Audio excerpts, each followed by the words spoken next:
अस्सलामुअलैकुम नाजरीन, आज सीनियर सहाफ़ी हामिद मीर ने एक कन्वेंशन से खिताब करते हुए इंतहाई ख़तरनाक इंकशाफात कर दिए।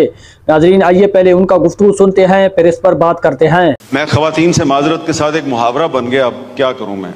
मीडिया एक रज़िया है जो गुंडों में घिरी हुई है, ठीक है, और गुंडे जो हैं वो बड़े ताकतवर लोग हैं।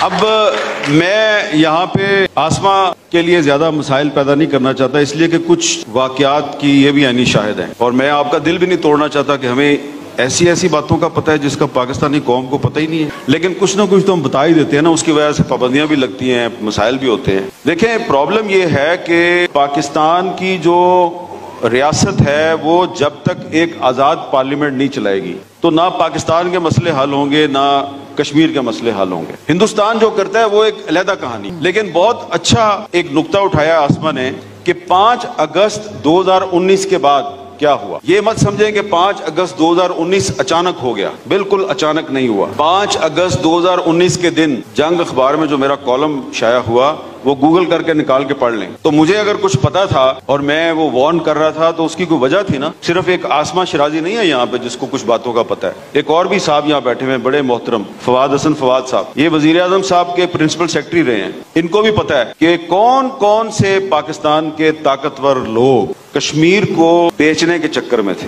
इंडिया ने जो किया उसको छोड़ दो ना, इंडिया की तो मजम्मत करते हैं भाई, दुश्मन है वो। जो पाकिस्तान में बैठे हुए हैं, इस्लामाबाद में बैठे हुए हैं, उन्होंने किस किस तरीके से कश्मीर को बेचने की कोशिश की। आसमा आपकी इजाजत से बुरा ना बनाना, एक जगह पे आसमा भी बैठी हुई थी और मैं भी बैठा हुआ था, ऑफ द रिकॉर्ड थी, मैं नाम नहीं लेता, पता चल जाएगा सबको।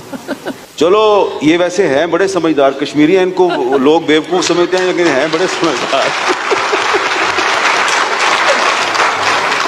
तो वो जो साहब थे वो कहते हैं हमें मुझे खास तौर पे बार बार नाम लेके ये इसकी गवाही देगी, यहां तक कहा कि अगर मार्शल लगाया तो तुम्हारा भी नाम उसमें लगा देंगे। वो बार बार कह रहे हैं कि हम कश्मीर का मसला हल करना चाहते थे, ये मीडिया ने मसला हल नहीं होने दिया। ऐसे ही हुआ, बिल्कुल यही कहा उसने। बिल्कुल। कौन? नहीं भाई 19 के बाद की बात है ये। बस ठीक है, कसौटी नहीं, बस ठीक है समझ आ गई आपको। ये 2019 के बाद की बात है। जी हाँ। नहीं, कासिम के अब्बा नहीं है, वो तो सिविलियन है भाई। ये आजकल एक नया ट्रेंड चला हुआ है कि जो भी चीज है वो कासिम दे अब्बा दे पा दे, वो बेचारे को फंसा दे। अच्छा देखो, लेट्स सीरियस, कासिम के अब्बा काफी बेजर है। देखिए ये मजाक में ना लें इसको। उन्होंने कहा कि हम मसला कश्मीर हल करने की कोशिश करते हैं और ये मीडिया वाले मसला कश्मीर हल नहीं होने देते। अब उन्होंने मसला कश्मीर कैसे हल करने की कोशिश की? उन्होंने करतारपुर राहदारी खोली, ठीक है, अच्छी बात है, खोली आपने। उसके बाद उन्होंने बैक चैनल खोल दिया, बैक चैनल से उन्होंने बातचीत शुरू कर दी, तो उसके नतीजे में क्या होना चाहिए था? को कश्मीरियों को रिलीफ मिलता। फिर उन्होंने सीज फायर कर दिया फरवरी 2021 में, उसका कोई रिलीफ मिलना चाहिए था ना कश्मीरियों को। तो अगर आपको याद हो तो मैं उन दिनों में सीज फायर के बाद मैं वो हजेरा गया, आगे गया अब्बासपुर, उसके आगे मैं उधर फिरता रहा, LOC पे लोगों से बातचीत करता रहा। को हालात मुझे को ठीक नजर नहीं आए कि पहले वो इंसानों को गोलियां मारती थी इंडियन आर्मी, सीज फायर के बाद वो उनकी मुर्गियां, भैंसें, बकरियां, उनको गोली मारते हैं। मैं जब वापस गया तो मुझे ऑर्डर आया, ऑर्डर कि ये रिपोर्ट नहीं करना कि वो गाय, भैंसों और बकरियों को गोलियां मारते हैं। मैं कहा क्यों जी? मेरे पे ये भी वक्त आना था पाकिस्तान में कि मुझे कहा जा रहा है कि इंडियन फौज जो है वो सीज फायर की खिलाफ वर्जी कर रही है, और मैं कहूँ नहीं, बिल्कुल सीज फायर की खिलाफ वर्जी नहीं हो रही, सब सही जा रहा है। तो तब काफी हालात जो है वो हमारे लिए खराब हो गए, और सीधी सी बात है सेंसर के जरिए हमारी आवाज दबा दी गई। किस चीज पे सेंसर लगाया? मेरे प्यारे बच्चों, आपको सुना रहा हूँ, बुजुर्गों को नहीं सुना रहा, कि ये इतना आसान प्रोफेशन नहीं है मीडिया। मुझ जैसे सहाफी को ये रिपोर्ट करने की इजाजत नहीं दी गई कि सीज फायर के बाद लाइन ऑफ कंट्रोल पे इंडियन आर्मी जो है वो मजलूम कश्मीरियों की जो माल मवेशी है उन पर फायरिंग करती है ताकि वो हिजरत करके पीछे चले जाएं, इलाके खाली कर दे। इसकी मुझे इजाजत नहीं दी गई। अगर मैं इस पे कुछ लिखता था तो वो शाया नहीं होता था, कुछ बोलता था वो ऑन एयर नहीं होता था।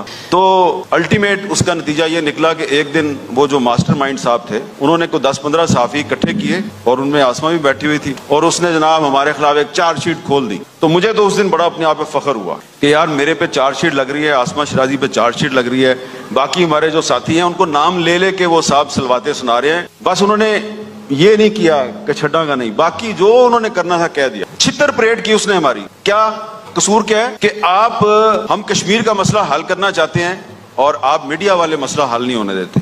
अब वो सुन लें उनका सोल्यूशन क्या था, जो वो सोल्यूशन भी उन्होंने रिपीट किया। क्या कहा था उन्होंने? वही जनरल मुशर्रफ वाला जो फॉर्मूला था कि जो हिंदुस्तान के पास कश्मीर है वो हिंदुस्तान के पास रहे, जो पाकिस्तान के पास है वो पाकिस्तान के पास रहे। ये कोई सोल्यूशन है या धोखाधड़ी है? धोखा। तो शाह साहब ये होता है हमारे साथ मीडिया के साथ पाकिस्तान में। अच्छा, मैं मीर साहब, अब चूंकि आपने बार बार इस मौजू पे बोलना है, ये आपने इतना बड़ा एक सच बोल दिया है जिसकी सजा आपने भी भुगतनी है और फिर हमने भी भुगतनी है और शाह साहब ने ज्यादा भुगतनी है। हमने ये बात उस वक्त की जब वो साहब, और नाम ले ही देता हूँ यार, जब वो साहब जनरल बाजवा साहब आर्मी चीफ थे।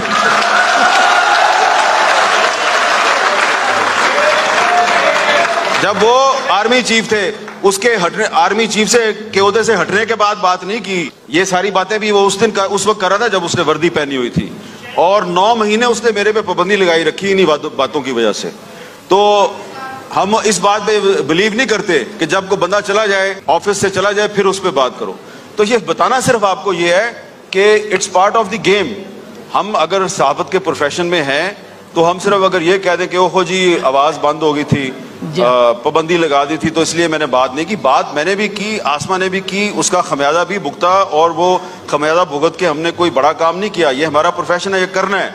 लेकिन क्योंकि आज का मौजू ये है मसले कश्मीर और मीडिया का किरदार, तो मीडिया का किरदार मैंने कह दिया कि उस पर तो मुझे बिल्कुल शर्मनाक है, लेकिन हुकूमत पाकिस्तान का किरदार जो है वो शर्मनाक तरीन है। तो अली गिलानी साहब का आखिरी दिनों में अपनी उनकी वफात से पहले जो मुझे उनका जो मैसेज आया था वो मैंने उसको छुपाया नहीं कोई भी, मैंने उसको मीडिया पे मैंने नशर कर दिया था। वो यही था, सीधी सी बात है, डोंट ट्रस्ट बाजवा, ये था। तो नाजरीन, आपने देखा कि हामिद मीर ने बताया किस तरीके से पाकिस्तानी मीडिया को कंट्रोल किया जाता है, और हामिद मीर ने जनरल बाजवा के हवाले से भी इंतहाई खतरनाक इंकशाफात किए कि किस तरह जनरल बाजवा इनको बुलाकर कश्मीर के हवाले से अपना वक़्फ़ चेंज करने पर मजबूर करते थे।